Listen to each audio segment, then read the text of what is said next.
بسم اللہ الرحمن الرحیم نحمدہ ونصلی علی رسولہ الکریم۔ 100 اونٹوں کی قربانی۔ عبد المطلب کو یہ حکم اس وقت دیا گیا جب وہ اپنی منت بھول چکے تھے۔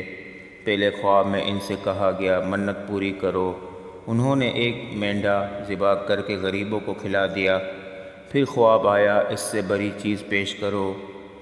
اس مرتبہ انہوں نے ایک بیل ذبح کر دیا۔ خواب میں پھر یہی کہا گیا اس سے بھی بڑی چیز پیش کرو۔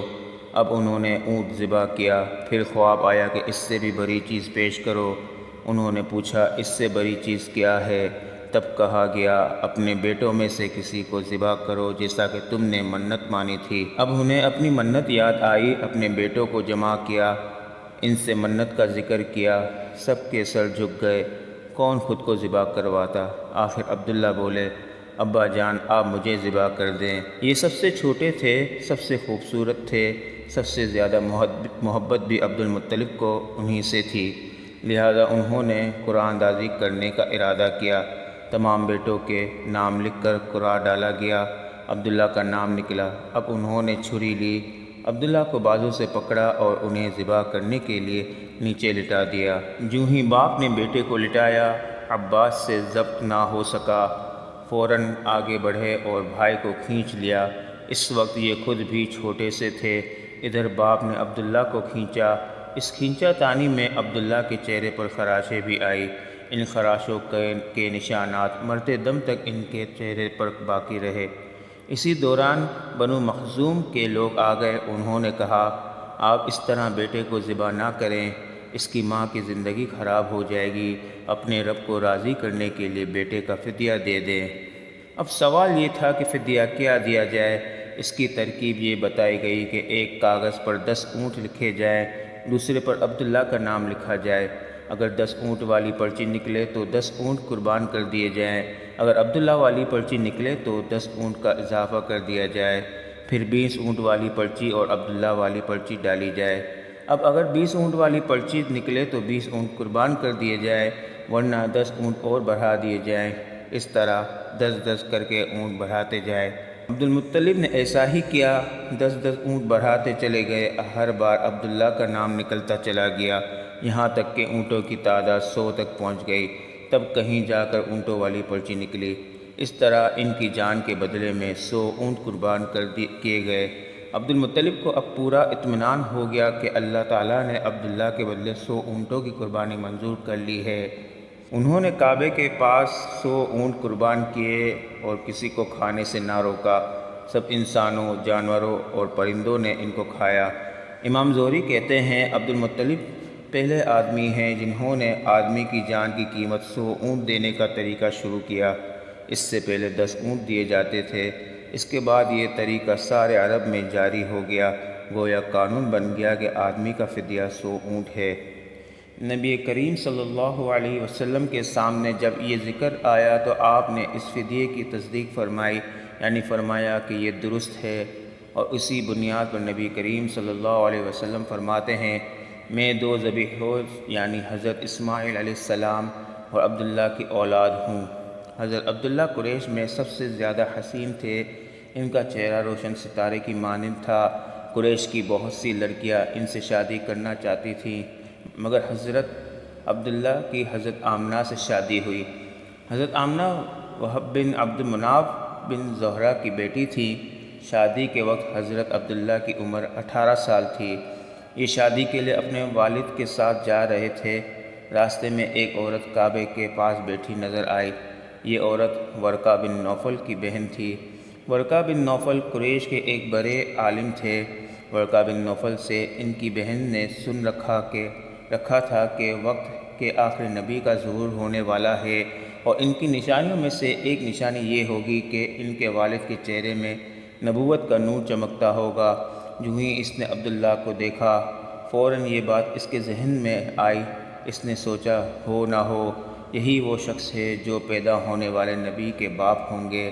چنانچہ اس نے کہا اگر تم مجھ سے شادی کر لو تو میں بدلے میں تمہیں اتنے ہی اونٹ دوں گی جتنے تمہاری جان کے بدلے میں ذبح کیے گئے تھے۔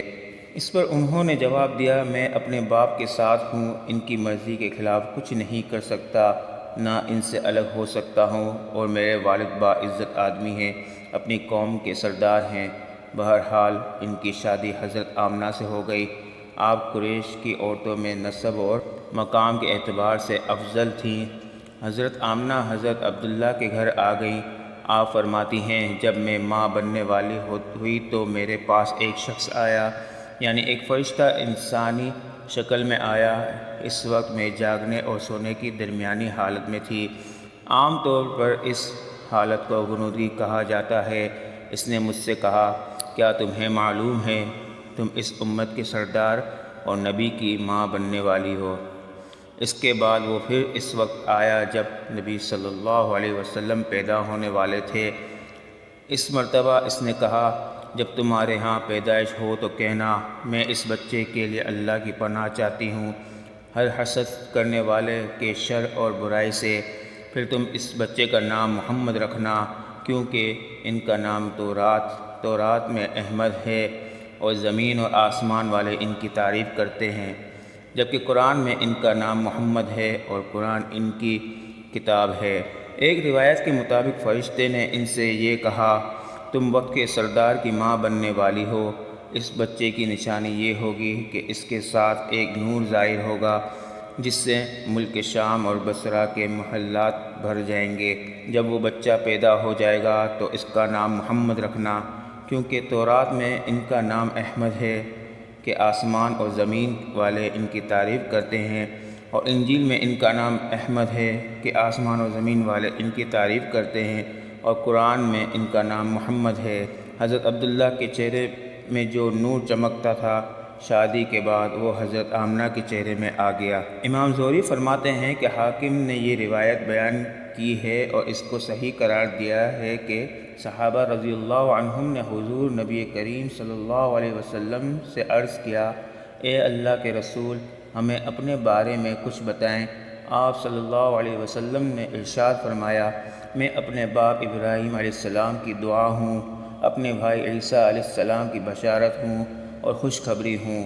جب میں اپنی والدہ کے شکم میں آیا تو انہوں نے دیکھا گویا ان سے ایک نور ظاہر ہوا ہے، جس سے ملک شام میں بصرہ کے محلات روشن ہو گئے۔ حضرت آمنہ نے حضرت حلیمہ سعدیہ سے فرمایا تھا، میرے اس بچے کی شان نرالی ہے، یہ میرے پیٹ میں تھے تو مجھے کوئی بوجھ اور تھکن محسوس نہیں ہوئی۔ حضرت عیسیٰ علیہ السلام وہ آخری پیغمبر ہیں جنہوں نے آپ صلی اللہ علیہ وسلم کی آمد کی خوشخبری سنائی۔ اس بشارت کا ذکر قرآن میں بھی ہے۔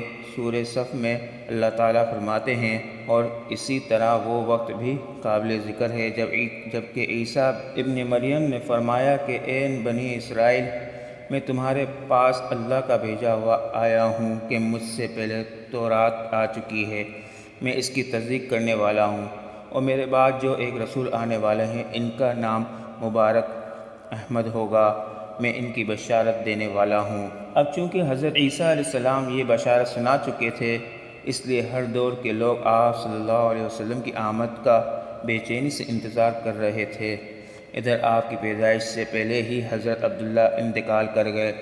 سابقہ کتب میں آپ کی نبوت کی ایک علامت یہ بھی بتائی گئی ہے کہ آپ کے والد کا انتقال آپ کی ولادت سے پہلے ہو جائے گا۔ حضرت عبداللہ ایک تجارتی قافلے کے ساتھ تجارت کے لیے گئے تھے، اس دوران بیمار ہو گئے اور کمزور ہو کر واپس لوٹے۔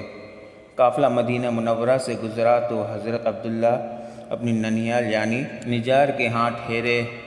ان کی والدہ بنو نجار سے تھیں۔ حضرت عبداللہ اس جگہ ایک ماہ تک بیمار رہے اور انتقال کر گئے، انہیں یہیں دفن کر دیا گیا۔ تجارتی قافلہ جب حضرت عبداللہ کے بغیر مکہ مکرمہ پہنچا اور عبد المطلب کو پتہ چلا کہ ان کے بیٹے عبداللہ بیمار ہو گئے ہیں اور مدینہ منورہ میں اپنے ننیال میں ہے، تو انہیں لانے کے لیے عبد المطلب نے اپنے بیٹے زبیر کو بھیجا۔ جب وہ وہاں پہنچے تو عبداللہ کا انتقال ہو چکا تھا۔ مطلب یہ کہ آپ صلی اللہ علیہ وسلم اس دنیا میں اپنے والد کی وفات کے چند ماہ بعد تشریف لائے۔